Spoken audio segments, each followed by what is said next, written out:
Halo Sobat Samuel, buka rekening dana nasabahmu di Star Mobile sekarang juga. Untuk panduannya, tonton video ini sampai habis ya. Jangan lupa juga untuk download Star Mobile dengan kunjungi link di description box atau scan QR Code di postingan media sosial kami. Pertama-tama, buka aplikasi Star Mobile. Kemudian, pilih menu register online. Isi alamat emailmu di kolom email dan isi kolom confirm email dengan email yang sama. Pastikan alamat emailmu aktif ya. Isi juga nomor handphonemu yang aktif dan terdaftar di bank di mana kamu memiliki rekeningmu. Kemudian, pilih opsi memiliki rekening bank yang sesuai dengan rekening bank yang kamu miliki.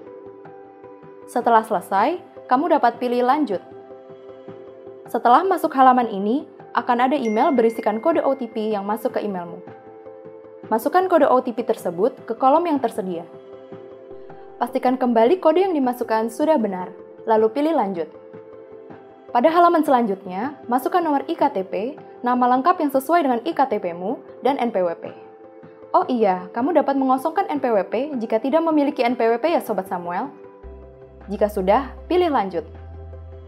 Pada halaman ini, kamu diminta untuk mengisi sejumlah data pribadi seperti status kawin, jenis kelamin, tanggal bulan dan tahun lahir, nama ibu kandung, dan lainnya.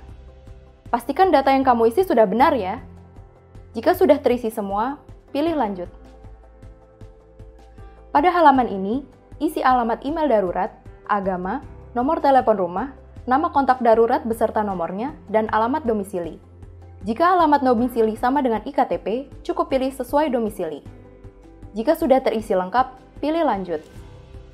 Di halaman ini, masukkan data pekerjaan yang meliputi profesimu serta data-data lain yang diperlukan sesuai dengan profesimu. Setelah itu, pilih lanjut. Di sini, pilih kategori penghasilan kotor per tahunmu beserta sumber penghasilan tersebut. Setelahnya, pilih lanjut. Di halaman selanjutnya, baca syarat dan ketentuannya, kemudian centang semua checkbox, dan kemudian pilih lanjut. Masukkan nomor rekeningmu yang terdaftar di bank yang telah dipilih, kantor cabang tempatmu membuka rekening bankmu, dan nama pemilik rekening yang sesuai. Setelah dipastikan sudah benar, kamu dapat lanjut ke halaman selanjutnya. Isi profil risiko dan latar belakang investasi yang sesuai denganmu, lalu pilih tujuan investasimu. Jika sudah, lanjutkan ke halaman berikutnya. Di halaman ini, pilih alamat pengiriman surat yang kamu inginkan dan lanjut ke halaman berikutnya. Halaman terima kasih menandakan pengisian data pribadimu sudah selesai. Setelah itu, kamu dapat melanjutkan proses registrasi selanjutnya ke upload dokumen dengan memilih menu upload dokumen berwarna biru di bawah. Di sini, kamu akan mengunggah IKTP-mu, selfie dengan IKTP dan tanda tangan. Yang pertama, pilih foto IKTP, buka akses kamera dan foto, lalu foto IKTP-mu. Pastikan terlihat seluruhnya di kamera ya. Jika sudah, pilih pakai, kemudian akan muncul notifikasi, upload sukses, pilih close. Yang kedua, pilih selfie dengan IKTP. Foto dirimu dengan pose memegang IKTP seperti yang dicontohkan. Jika sudah, pilih pakai dan muncul notifikasi upload sukses, pilih close. Yang terakhir, pilih foto tanda tangan. Tulis tanda tanganmu di atas kertas putih, lalu foto. Pilih pakai. Jika sudah, akan muncul notifikasi upload sukses. Pilih close. Jika sudah ketiganya, akan muncul halaman terima kasih. Ini menandakan data-datamu sedang dalam proses verifikasi oleh CS kami. Proses verifikasi data sangat cepat loh, kurang dari 24 jam pada hari bursa. Setelah verifikasi selesai, kamu akan mendapatkan email yang berisikan client code dan password yang dapat kamu gunakan untuk login ke Star Mobile. Sampai di sini kamu bisa membuka akun Starmu, namun belum bisa digunakan untuk trading ya. Kamu juga akan mendapatkan email yang berisikan nomor rekening dana nasabahmu. Untuk bisa trading, kamu perlu fund-in terlebih dahulu ke rekening dana nasabahmu dengan jumlah berapapun yang kamu inginkan, karena tidak ada minimum fund-in. Setelah kamu melakukan fund-in, akan ada email masuk dari CS kami yang berisi pin trading yang dapat digunakan di Star. Sampai di sini, akun Starmu sudah siap digunakan untuk trading ya. Sampai di sini dulu ya Sobat Samuel. Untuk tutorial-tutorial lebih lanjut mengenai aplikasi Star, kamu dapat langsung subscribe channel YouTube kami, Samuel Sekuritas. Jangan lupa untuk download Star Mobile dari Samuel Sekuritas Indonesia, your lifelong investment partner.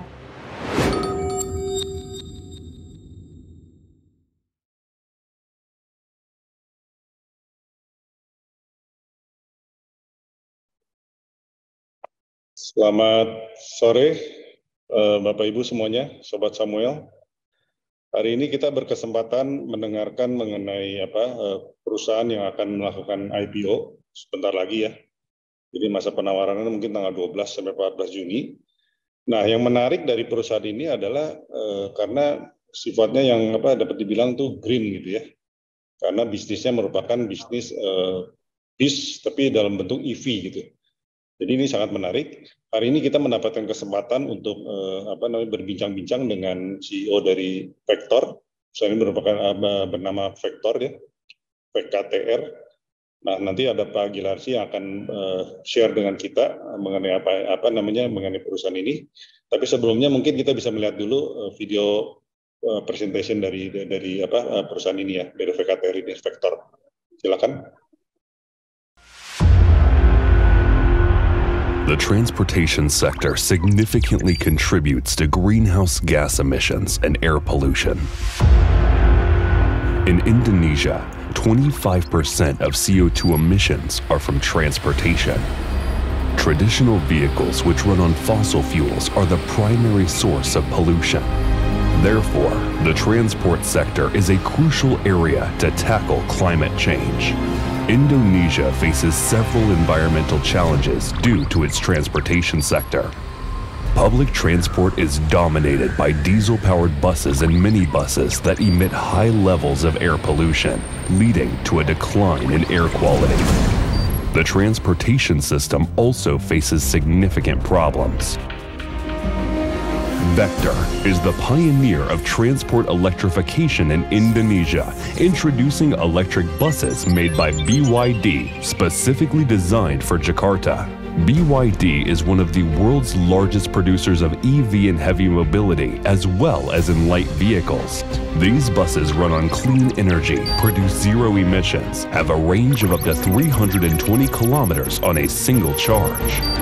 Equipped with modern amenities and safety features to provide pleasant riding experience. Vector's electric buses have a significant impact on the environment. In addition, the buses have saved diesel fuel, making them quieter and more comfortable for passengers, encouraging them to switch to public transport and reduce traffic congestion. Vector's subsidiary, Bakri Auto Parts, is one of Indonesia's leading automotive parts manufacturers, capable to produce EV parts for buses and trucks. With an integrated production process, Bakri Auto Parts and BYD as the technology principals, Vector can design and produce EV buses and trucks, bring national pride and higher value-added economy to Indonesia. Vector has established partnerships with international companies to accelerate industrialization and developing the EV ecosystem in Indonesia. This partnership leverages our expertise in technology to drive innovation and strengthen Indonesia's position in the global market. Vector is fit to shoulder the challenging task of accelerating sustainable mobility and developing innovative solutions to address the biggest challenges faced by the industry.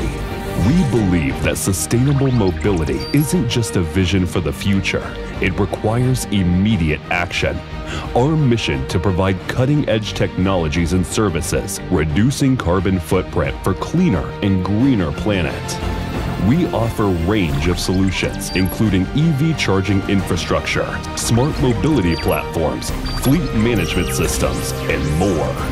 Our products are designed to be scalable, efficient, and cost-effective, supporting businesses and organizations in sustainable transition and eco-friendly transport.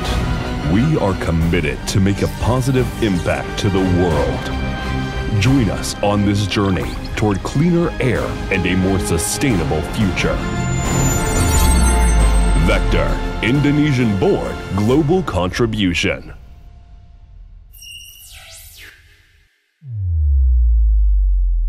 Oke, sangat menarik kan?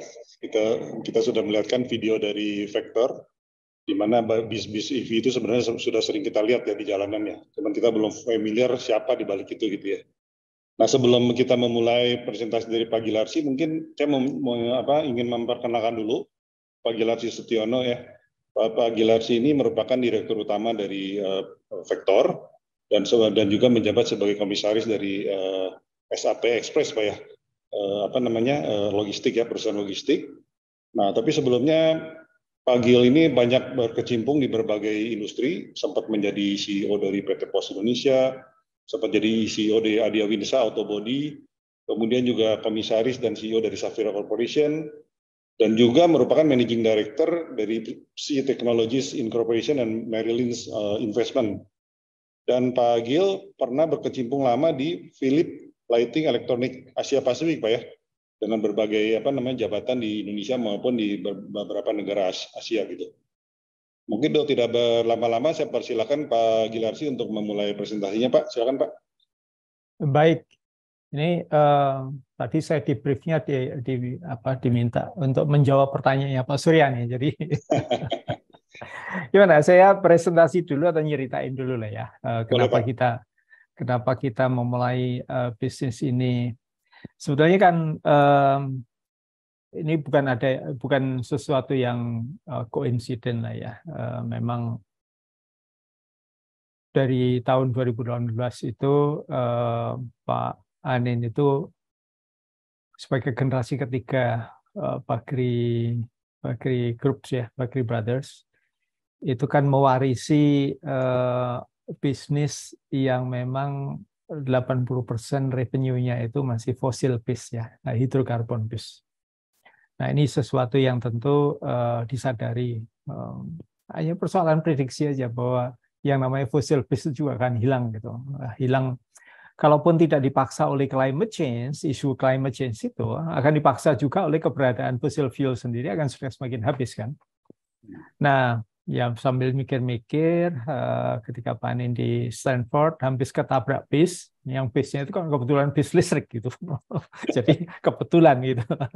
Nah, setelah ngelihat, loh, iya kok bisa saya nggak dengar dia ada bass gitu. Ya memang nggak bersuara gitu kan. Kendaraan listrik kan istimewanya tidak bersuara gitu.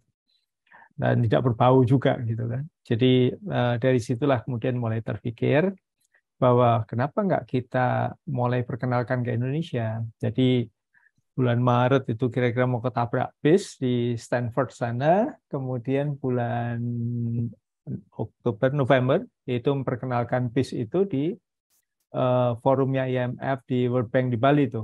Jadi satu hal yang memang perjuangan juga tuh antara Maret sampai November tuh mencari BYD itu siapa, kemudian pembuat bis listrik terbaik, karena kalau kita partneran ya sekalian ya partneran kan yang terbaik kan gitu.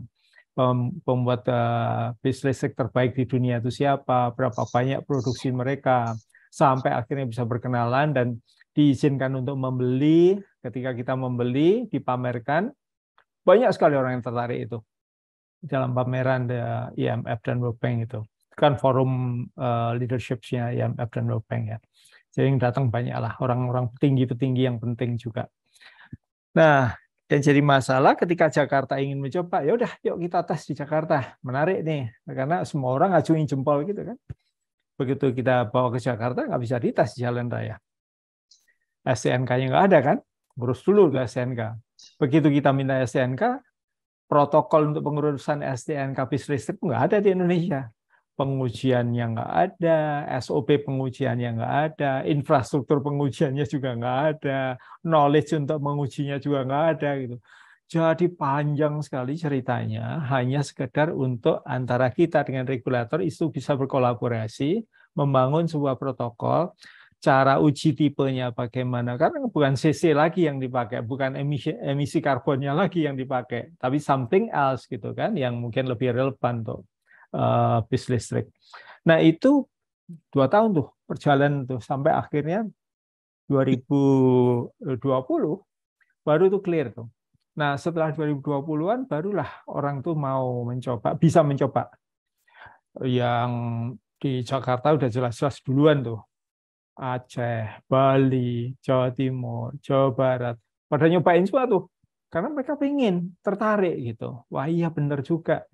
Nah dari konsep itu sampai akhirnya kita bisa mulai trial dan berjualan itu another 2 years, karena memang juga ada masalah juga dengan pandemi yang panjang kan. Begitu ada pandemi yang panjang kan, ya berat sekali lah. Jadi bisa dibayangkan. Tapi ketika berada dalam masa pandemi itu, kita juga belajar. Signifikan sekali ternyata efek dari transportasi itu untuk langitnya Jakarta. Jadi ada foto ketika saya presentasi di beberapa media kemarin. Bulan Maret tahun 2020, ketika WFH itu diumumkan oleh pemerintah, itu immediate itu yang namanya langit Jakarta jadi biru sekali itu, bersih sekali itu. Itu karena anak sekolah dari rumah, orang kerja dari rumah, banyak aktivitas pun akhirnya dilakukan di rumah karena memang protokol COVID yang super ketat. Nah, apa yang terjadi ketika 8 Juni tahun 2020 mulai diumumkan bahwa WFH sudah boleh dirilekskan dan sebagian sudah mulai masuk kantor, anak sekolah juga mulai diizinkan masuk sekolah, itu yang namanya langitnya Jakarta berubah kelam lagi itu. Nah, padahal itu belum full kapasitinya transport di Jakarta tuh. Sudah sedemikian buruknya kualitas perbedaannya itu. Jadi nanti teman-teman kalau mau ngelihat saya kirimin tuh fotonya tuh. Antara Maret dengan Juni 2020 hanya sisa 3 bulan. Jadi dari situ kita menyadari, wow, sesignifikan itu ternyata. Nah, jadi artinya apa? Setelah melihat itu kita ya sudah tekad kita semakin bulat nih bahwa yang namanya elektrifikasi di transport itu sesuatu yang memang sudah panggilan masa depan gitu, bukan sesuatu yang hanya ngomong sekedar bisnis, tapi ini morality obligations untuk ya masa depan kita. Nah, melihat itu akhirnya mulailah dan proses diskusi dengan Jakarta. Kemudian Jakarta ini kan juga punya program untuk membirukan langitnya Jakarta. Dengan langit yang biru tuh harapannya ya air pollution-nya sudah semakin sedikit gitu ya. Tapi ya gimana membirukan langitnya Jakarta karena beban diesel fuel yang terbakar, emisi karbon yang luar biasa beratnya itu nggak mungkin membuat biru di Jakarta, langit Jakarta. Nah, jadi kolaborasi antara kita dengan Transjakarta sebagai proksinya DKI Jakarta itu menghasilkan bulan Maret tahun 2022 itu jualan 30 unit bis nih. Nah, pada saat 30 unit bis kita jalankan bulan Maret sampai hari ini, itu luar biasa. Kita ngitung kan, carbon footprint-nya berapa? Emisi yang berhasil kita cegah dari 30 unit bis itu berapa?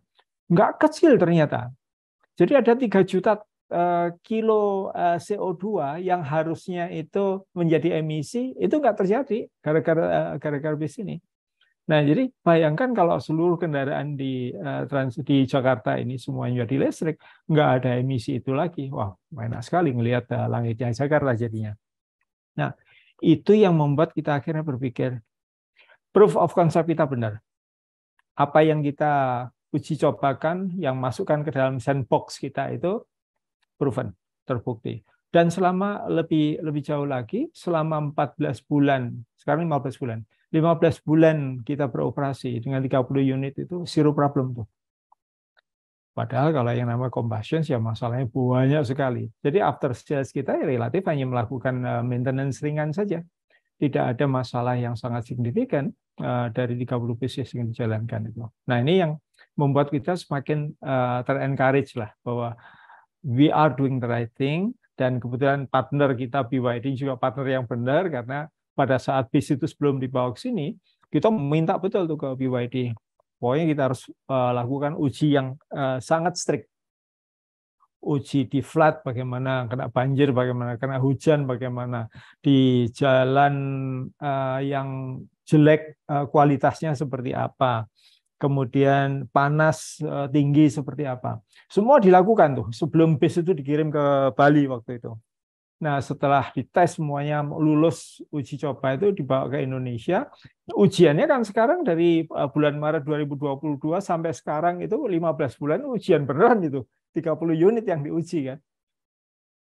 No problem. Zero problem. Nah, itu yang membuat kita jadi punya confidence. Ya sudah, kita melakukan hal yang benar nih. Yuk, kita scale up. Nah, kalau proof of concept-nya, sandbox-nya udah benar, ya mau nggak mau ya langkah berikutnya adalah IPO untuk membuat ini dalam skala yang lebih besar gitu. Itu sih dongeng awalnya itu dari situ, Pak Surya. BP. Menarik, Pak. Itu misalnya apa namanya, Pak, kalau saya dengar dari Bapak tadi kan pertama kan karena ada peristiwa hampir tertabrak Anin sama bis BYD gitu ya. Itu yang membuat sekarang kerjasamanya juga dengan BYD gitu, Pak ya. Nah, cuman saya mau tanya juga, ada Pak, riset juga sih. Memang gitu, kita Pak, melakukan research bahwa siapa sih sebetulnya pembuat bis yang terbaik. Kenapa? Karena kita ngincar bis itu kan karena yaitu tadi, kalau bis itu kan pertama digunakan oleh publik. Jadi kalau misalnya kita ngomong user experience, itu publik itu langsung merasakan sendiri. Kalau mobil pribadi kan ya nggak banyak yang bisa merasakan. Kalau mobil kayak mobil publik public transport yang kayak bis 30 unit itu udah dipakai 6 jutaan orang tuh setahun. Nah, jadi kan beda sekali gitu. Nah, dengan itu kalau kita memang ngomong long term, karena memang journey transisi ke EV, elektrifikasi transport ini kan bukan journey pendek lah, bukan kerjakan sekarang besok jadi. Itu panjang lah, waktu yang memang nggak akan sebentar. Jadi ya kita mikirnya education duluan. Educationnya yaitu publik harus tahu duluan bahwa EV itu the right move gitu loh. Menuju kepada EV itu the right move. Ya. Itu sih, gitu Pak Surya. Nah, kalau misalnya Bapak kerjasama dengan BYD itu, apakah ada satu semacam apa ya, eksklusivitas mungkin dari BYD-nya bahwa hanya Vector yang mendapatkan apa namanya izin untuk yang namanya kolaborasi itu kan membangun trust ya, mutual trust ya. 4 tahun itu frustrasi dua sisi loh Pak, karena kita sendiri juga tidak sepenuhnya mendapatkan support full dari BYD. Kita minta ini karena permintaannya Jakarta ini kan agak berbeda dan jalan-jalan aturannya itu semua dibuat atas basis combustions. Combustion itu by the way itu kurang lebih kalau di bis yang sekarang ada di Transjakarta itu 2 ton lebih ringan dibandingkan bis kita karena baterainya sendiri 2 ton lebih berat gitu kan. Nah itu kan banyak sekali adjustment. Jadi kita minta diinikan, kita minta lebarnya dikurangi dikit, panjangnya dikurangi dikit, ketinggiannya diatur sesuai dengan kebutuhan. Itu kan frustasi juga. Emang lu mau beli berapa sih itu? Jadi BYD-nya juga ngamuk juga. Tapi kita juga ngamuk juga. Lu mau jualan enggak gitu kan? Nah, jadi memang kita membangun trust, mutual trust ini nggak pendek. Sebelum kejadian kita beli bisnya kan sudah mulai negosiasi yang panjang itu.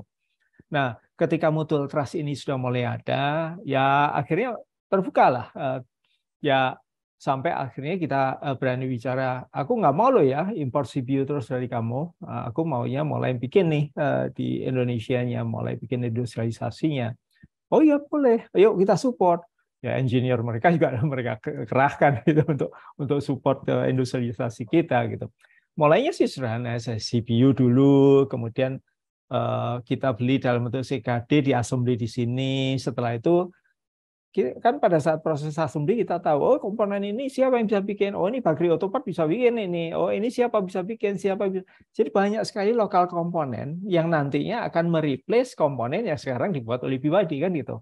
Sampai ujung-ujungnya begitu kita komponen makin banyak yang kita bisa produksi dalam negeri, tingkat kemandirian teknologi kita menjadi lebih baik tuh.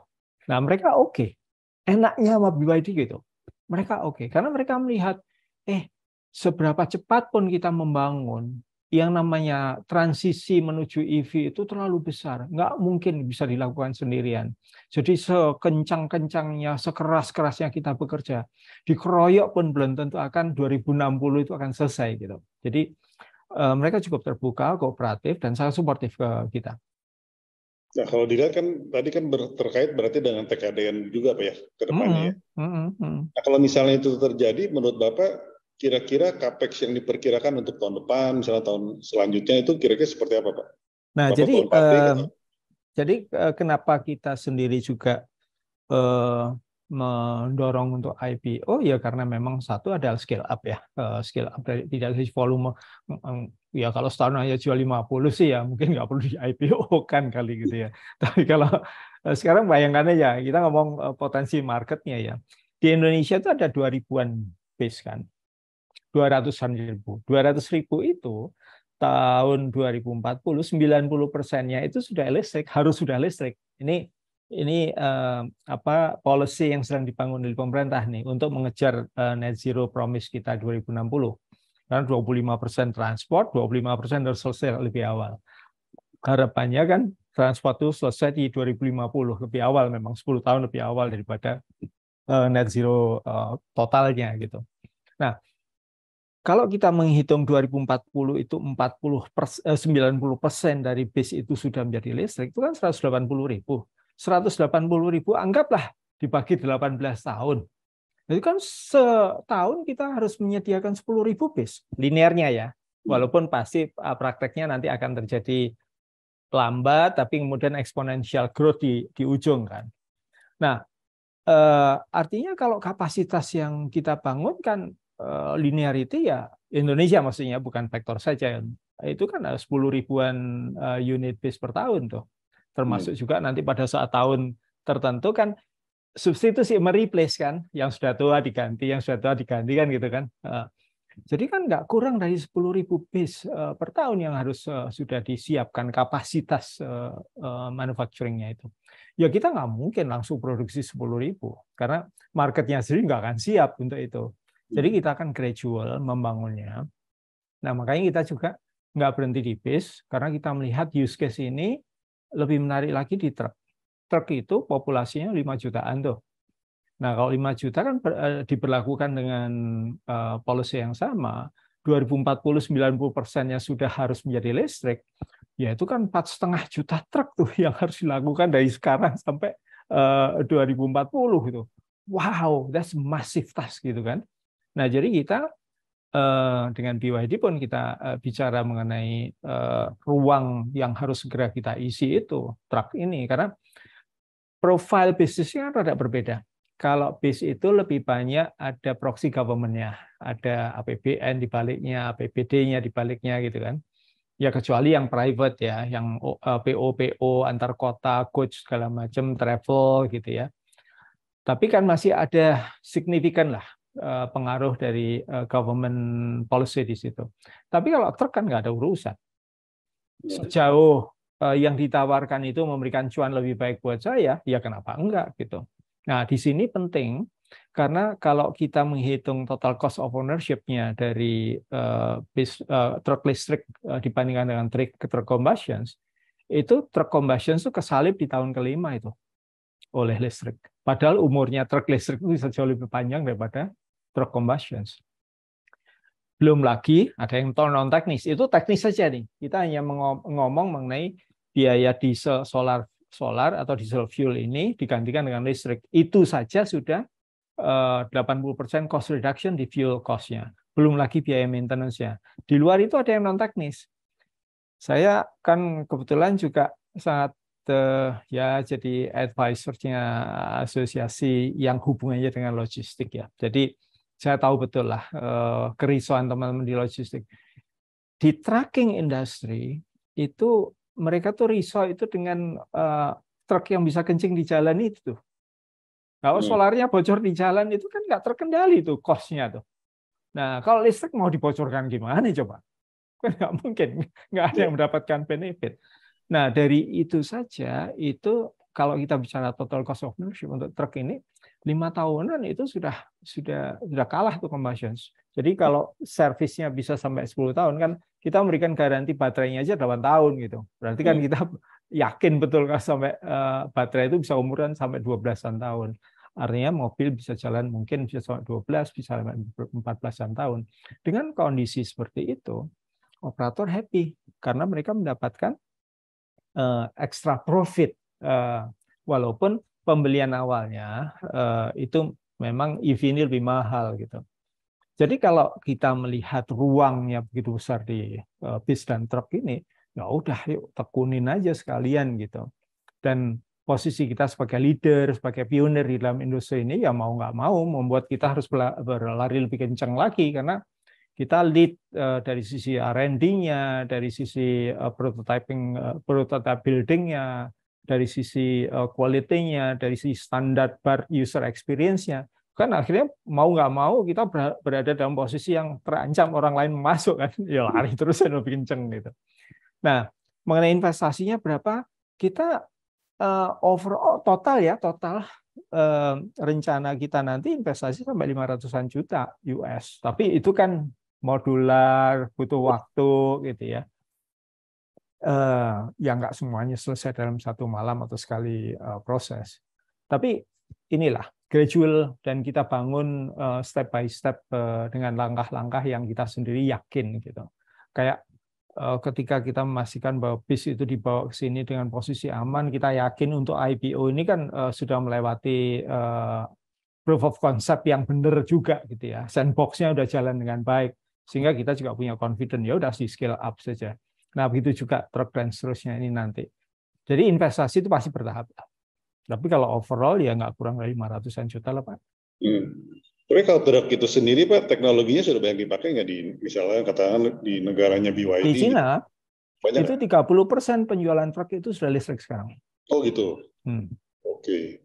Berarti jadi artinya ya hanya persoalan kita belum kenal aja. Tinggal nunggu waktu aja, Pak ya? Hanya soal waktu saja. Oh iya, hari ini saya ditemenin juga oleh Febe, analis kita, Pak. Kalau Febe mau nanya-nanya boleh juga, Febe, silakan. Boleh. Asal nanyanya jangan sulit-sulit aja. Pokoknya yang sulit, Pak. Go ahead. Sore Pak Gilarsi. Sore, Pepe. Menarik banget nih kalau kita baca-baca tentang Vector ya. Kan Vector ini salah satu pionir bis listrik juga ya, Pak. Pertama kali yang betul. Jakarta ya. Iya, nggak hanya bis ya, truk pun kita akan menjadi pionir juga lagi. Iya. Kalau boleh tahu Pak, tahun lalu kan tadi Pak Gilarsi udah mention sekitar 30 unit ya yang sudah masuk. Untuk tahun ini growth-nya seberapa Pak? Kira-kira ditargetin untuk masuk Transjakarta itu punya target, atau DKI Jakarta itu punya blueprint 2030 itu sudah menjalankan 10.000. Nah, itulah marketnya kira-kira. Tetapi apakah tahun depan atau tahun ini akan dieksekusi nggak tahu berapa ratus, tahun depannya berapa ratus, dan seterusnya. Itu kan ada dua sisi nih. Pertama adalah budgetary prosesnya, sudah ada approval atau belum. Yang kedua juga kita juga harus melihat dari sisi Jakarta ini kan nggak satu jenis bis ya.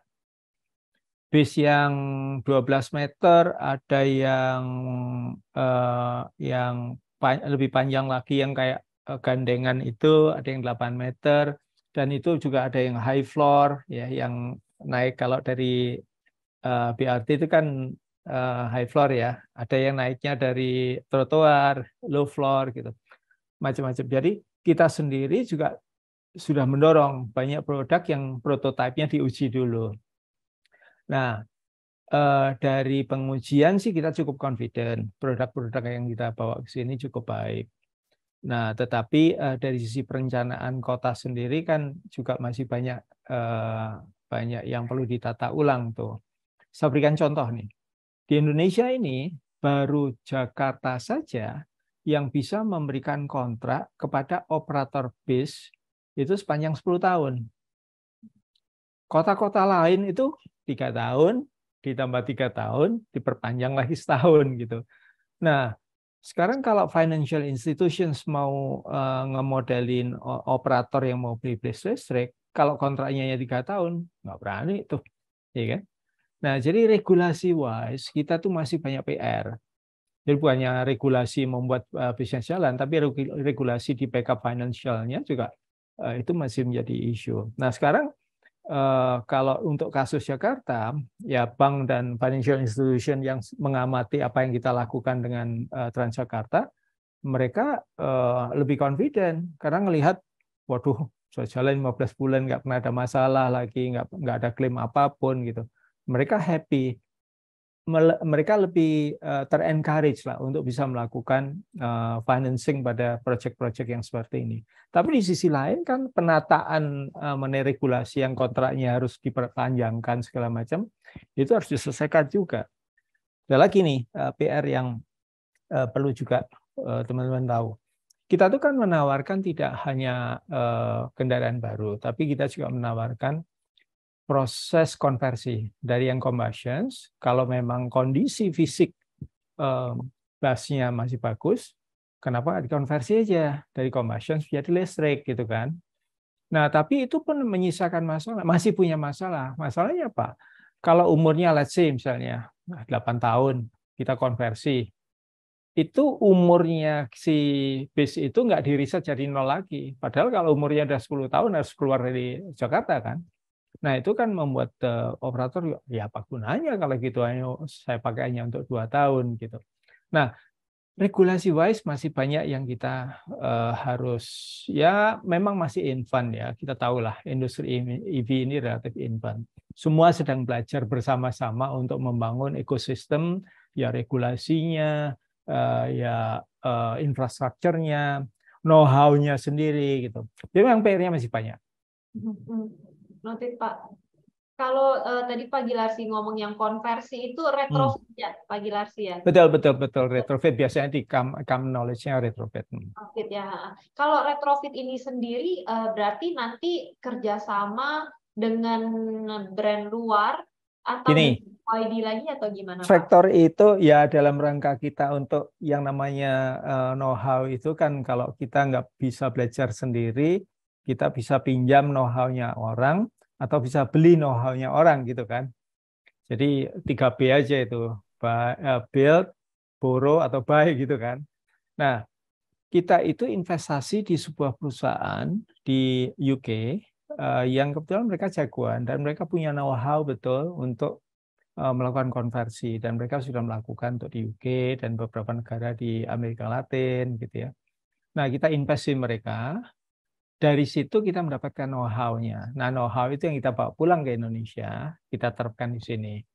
Nah, jadi ya teknologinya tidak sepenuhnya teknologi kami, tapi teknologi yang kami setengah beli tadi itu gitu.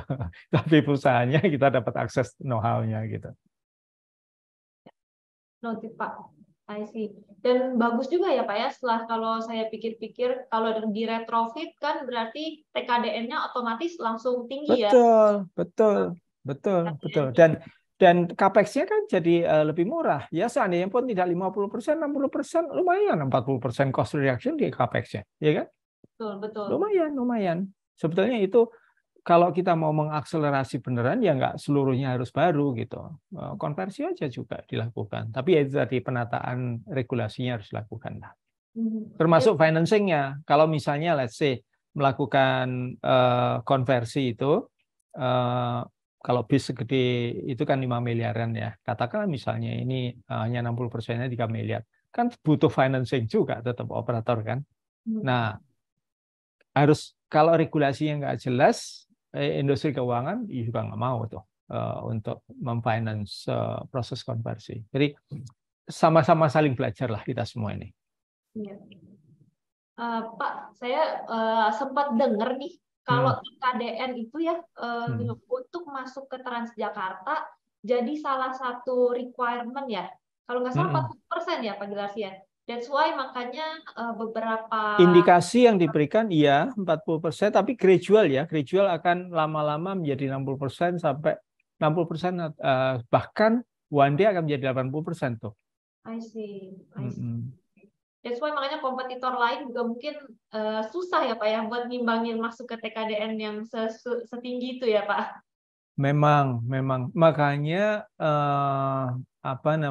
kita buru-buru untuk segera melakukan proses assembly di lokal ya, supaya kita juga punya masa sekolah yang lebih panjang gitu. Karena kalau langsung kita dipaksa dengan TKDN yang tinggi tanpa ada masa sekolahnya, berat juga itu. Takutnya apa? Failure-nya itu adalah di user experience-nya, quality produknya sendiri yang jadi kompromi. Yang itu yang kita khawatir betul kan. Padahal ini kan barang-barang yang digunakan oleh publik, yang betul harus safe, harus aman buat pengemudinya, buat penumpangnya, buat orang yang di jalan gitu kan. Jadi benar sekali itu. Kita memang TKDN ini juga bangunnya bukan overnight gitu. Iya. Pak, nanya Pak, Jambung Febel juga. Jadi apakah itu yang berarti bahwa bakteri auto parts itu berperan tuh di bagian situ Pak? Ya, kalau jadi gini, direncanakan buat situ. betul. Jadi ini kan ya dipikirkan, tetapi juga ada rasanya saya berada di tempat yang benar gitu loh. Karena luck aja. Kan kadang-kadang itu luck itu membawa kita berada di tempat yang benar pada waktu yang tepat gitu kan. Nah, ketika kita menginitiate faktor ini, kok ya luck itu membuat, kan kita punya pabrik otopat. Ngapain aja dia? Nah, selama ini kan mereka membuat komponen dari steel casting untuk ya pembuat truk dan pembuat bis di Indonesia. Part yang dibuat itu kan part yang sudah digunakan bertahun-tahun dan nggak ada masalah tuh. Bagus, artinya kalau kita ngomong quality product yang dibuat oleh pabrik obat kan bagus juga, 47 tahun dan relatif komplain juga sangat minimum gitu ya. Ya ini aja yang kita manfaatkan. Hanya persoalannya begini, musuhnya EV itu kan beratnya kendaraan. Kalau makin berat, baterainya bekerja lebih keras, motornya bekerja lebih keras, jadi akhirnya range yang dijangkau menjadi lebih pendek kan. Nah, jadi bagaimana sekarang kita mereinvent apa yang knowledge yang sudah dimiliki oleh pabrik otopart itu untuk membuat part-part yang lebih ringan gitu. Nah, antara lain ya kita rencana introduce adalah aluminium alloy yang akan kita introduce, sehingga kalau alloy banding besi itu kan ya bisa tinggal sepertiganya ya beratnya kurang lebih gitu kan. Nah, ini yang justru saya merasa we are lucky to have pabrik otopart. Yang kedua lakinya apa sih bilang? Ini PB mungkin tertarik nih.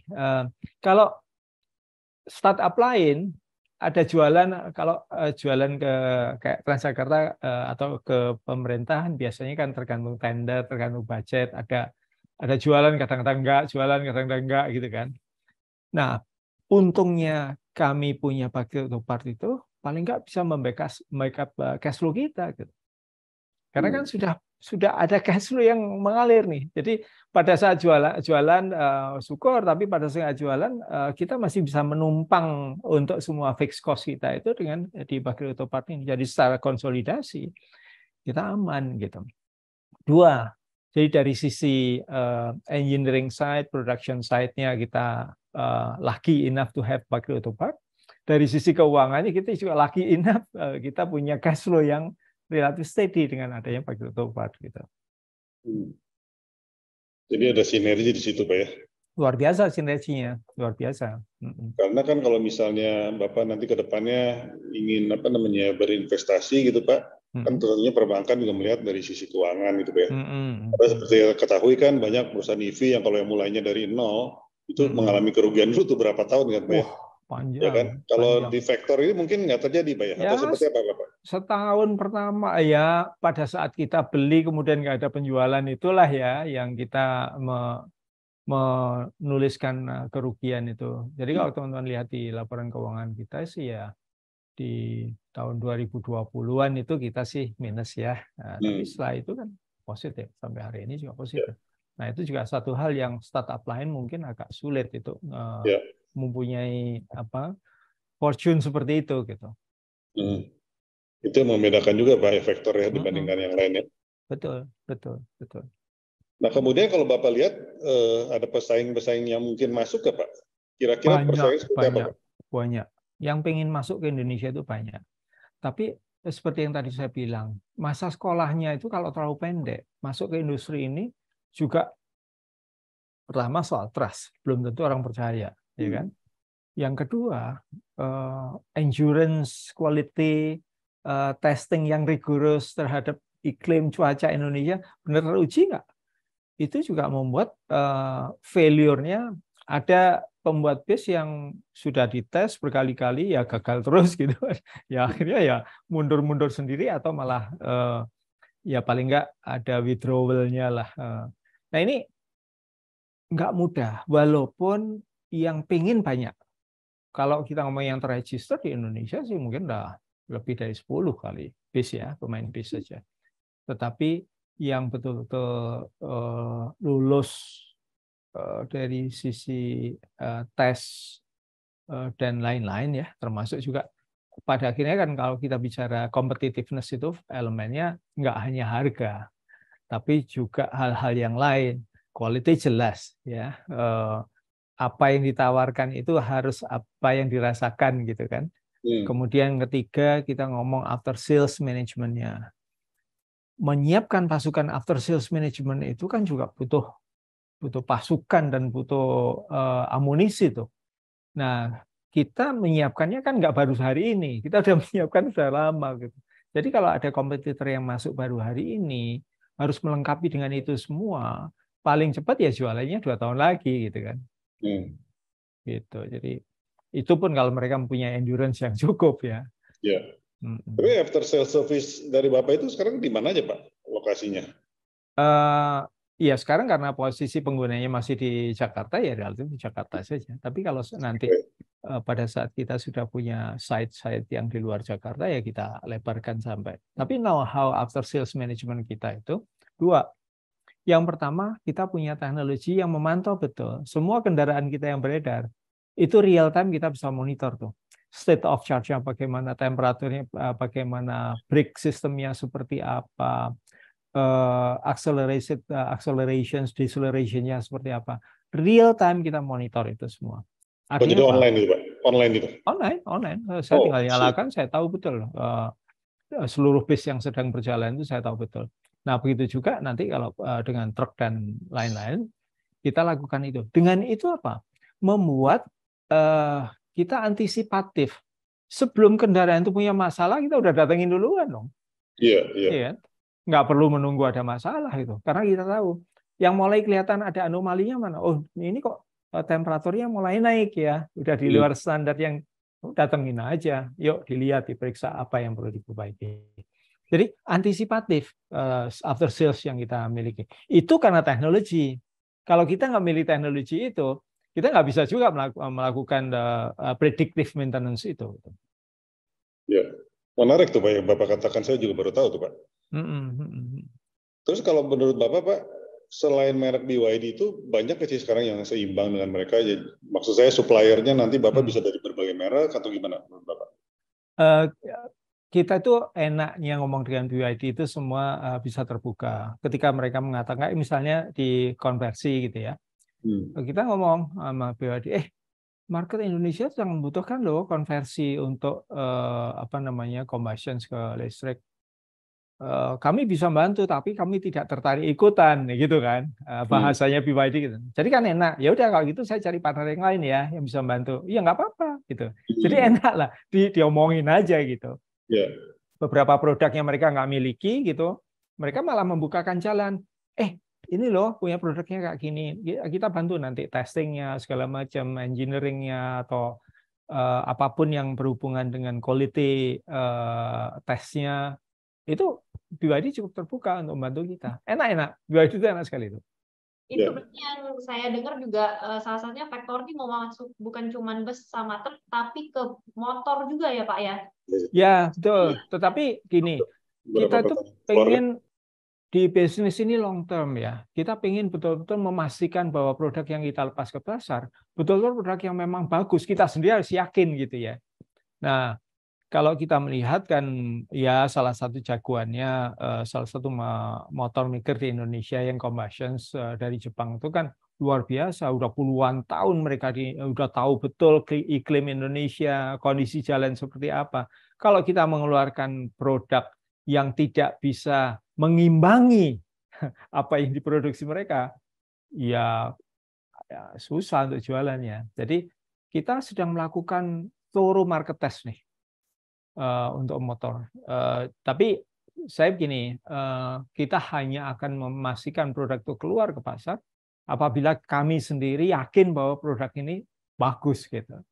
Belum sampai di situ stage-nya. Masih market test ini. I see. Tapi ke depan bakal ada berarti ya Pak Gilarsi ya. Filosofinya gini, yang berkontribusi terhadap carbon emission yang paling gede yang mana ya kita masukin gitu. Karena kan pertanyaannya gini, vektor itu di bisnis apa sih? Vektor itu di bisnis climate change sebenarnya gitu, bukan di jualan base-nya gitu. Bagaimana kita bisa menyiasati kondisi yang sekarang kita hadapi itu untuk lebih ramah, lebih carbon emission-nya lebih sedikit, dan seterusnya lah. Bahwa itu nanti ke upstream juga bisa saja terjadi. Downstream-nya makin dilebarkan juga sangat mungkin terjadi. Gitu.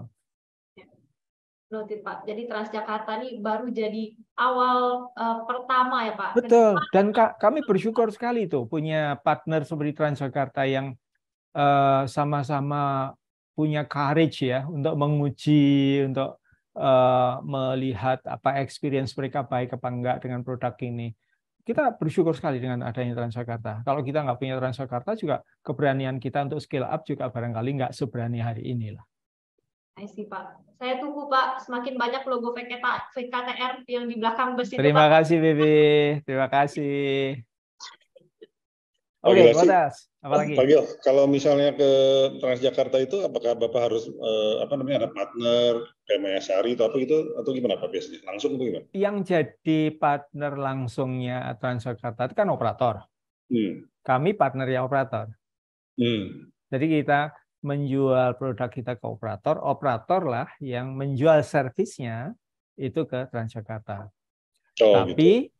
Tapi prakteknya Transjakarta kan juga ngomongnya langsung dengan kita karena mereka ingin servis yang seperti apa, kondisi yang seperti apa yang mereka inginkan, itu kan ngomongnya kepada kami yang membuat produknya gitu. Terus Pak, ini ada pertanyaan nih di floor ya Pak ya. Boleh. Pertanyaannya adalah mengenai pengembangan yang telah dijalankan oleh Vector untuk meningkatkan TKDN kendaraan listrik Indonesia. Bapak udah mention tadi sedikit ya, mungkin bisa lebih mendalam lagi Pak. Silakan. Banyak. Jadi gini, kalau kita sekarang bicara step by step ya, yang Indonesia paling ngerti itu kan karoseri ya. Itulah sebabnya kita juga berpartner dengan orang yang ngerti karoseri kan. Kalau dengan karoseri saja sudah paling enggak 30% dah dapat tuh, ya. Nah, karoseri kita pastilah itu bisa segera dirampungkan dalam negeri itu. Yang kedua adalah kita punya pabrik otopart yang komponen-komponen lokalnya kita tahu betul. Si A itu pakainya komponen apa di mana, si B pakainya apa di mana, komponen apa di mana. Kan kita tahu betul tuh. Nah, tahapan yang kedua ini yang membuat kita yakin bahwa 40% sih mudah-mudahan nggak sulit lah. Hal-hal yang bisa kemudian kita lakukan lagi apa? Kayak wiring harness. Karena di electric vehicles ini kan wiring harness-nya itu agak berbeda dengan yang di combustion ya, yang kabelnya lebih kecil-kecil. Kita bayangkan aja bis 480 volt gitu kan, kabelnya kayak gimana itu. Nah itu kan sesuatu yang lokal juga mudah untuk mendevelop gitu, nggak sulit lah, bukan sesuatu yang rocket science sudah bisa melakukan itu. Nah terus komponen-komponen yang lain, ya apakah kayak chassisnya sendiri, Indonesia banyak kan bisa bikin chassis sendiri. Ya hanya sekarang bagaimana kita bisa memilih alloy yang tepat saja untuk mendapatkan berat yang lebih ringan gitu. Jadi step-stepnya sih relatif di bis dan truk ini agak lebih tergambar dengan mudah lah. Oke, jadi memang ini luar biasa Pak. Bincang-bincang dengan Bapak hari ini kita jadi lebih paham mengenai Vector ini seperti apa. Aku senang juga ditanyain Pak Surya, jadi saya paling nggak bisa mengulang kembali apa yang sejarah yang kita lewatin gitu. Iya, karena kita banyak yang nggak kenal kan Pak, nggak kenal kan SDM Pak. Iya. Kita orang banyak sekali anak muda terutama kan senang sekali investasi misalnya di yang green gitu Pak. Kan banyak sekali yang suka kan teman-teman anak muda gitu. Jadi ini ya mungkin salah satu. Saya encourage betul itu. Kalau teman-teman memang rencana berinvestasi, investasi lah ya, bukan trading lah ya. Kalau teman-teman memang rencana investasi, pilihlah yang green. Kenapa? Mau nggak mau kok yang namanya fossil fuel akan hilang kok. Just by nature-nya sendiri itu sudah akan tergantikan. Nah, jadi siapapun yang sudah bergerak baik dari sisi teknologinya, dari sisi hardware-nya, dari bisnis modelnya, kalau semuanya terdorong ke yang less carbon, yang kepada green, invest di situ, invest. Dunia saja membuat prediksi dari sekarang sampai 2050 itu spending worldwide spending itu 193 triliun US dollar loh. Jadi wow. invest di green. Ya, kalau misalnya nggak hanya vektor saja, semua yang green harus masuk portofolio teman-teman lah. Kalau memang pingin, apalagi anak-anak yang masih muda ya, saya sih 2060 saya nggak tahu apakah saya masih bisa menikmati. Tapi kalau kalian masih bisa menikmati tuh 2060 masih depan mata, masih seger-seger, masih bisa lari gitu kan. You invest in that. Iya. Investasi sih yang green mungkin banyak seperti Pak bilang, tapi yang paling dekat kan cuma vektor, Pak. Jadi jangan lupa. Ya sudah, kalau itu vektor, invest vektor dulu aja gitu. Yeah. Tapi invest ya, jangan trading, maksudnya karena memang long range ini yang kita lakukan long range. Jadi penawaran tanggal 12 sampai 14 Juni, Pak ya? Ya. Ya. Hari ini kalau nggak salah book billing terakhir ya? Ya. Oke. Mungkin sebelum menutup Pak, Bapak bisa memberikan kata-kata itu penutup? Oke. Yang namanya climate change itu sesuatu yang serius, sungguh-sungguh terjadi. Kita sendiri merasakan dalam paling nggak 1 dekade terakhir itu perubahan cuaca ini benar-benar ngerubah kita. Teman-teman tahu kalau negara kepulauan kayak Maldives kayak gitu, mereka sudah ngerasakan itu. Beberapa pulau kecilnya hilang loh. Kita Jakarta saja sudah bolak-balik dibahas Jakarta akan tenggelam kapan gitu kan. It's just a matter of time. Kalau kita nggak serius nanganin climate change ini, yang akan jadi korban ya pasti anak saya, anak-anaknya anak saya, anaknya anak-anak saya gitu kan. Jadi ini persoalan yang kita harus selamatkan lah. And we need to act. Nggak hanya cerita gitu loh. Let's do it and let's do it now. Nah, jadi ya nggak salah juga kalau saya ingin membawa vektor itu menjadi climate tech lah ya, climate tech company gitu. Karena memang itu yang kita coba selamatkan itu, contribute deh.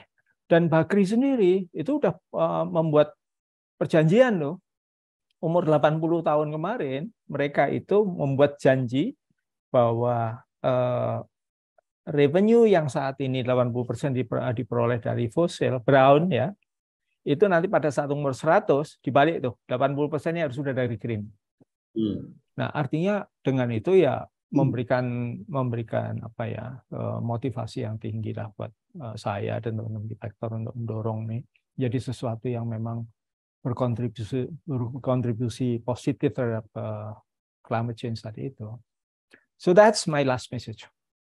Luar biasa. Terima kasih Pak Gilarsi atas pandangannya dan presentasinya, bincang-bincang dengan mengenai vektor ya. Untuk Sobat Samuel jangan lupa untuk mengikuti masa penawaran umumnya pada tanggal 12 sampai 14 Juni Pak ya untuk vektor ini. Harganya mungkin masih range antara 100 sampai 130 Pak ya. Tergantung nanti book building seperti apa gitu ya. Betul. Nah, untuk Sobat Samuel yang ingin membeli bisa melalui IPO dari Star.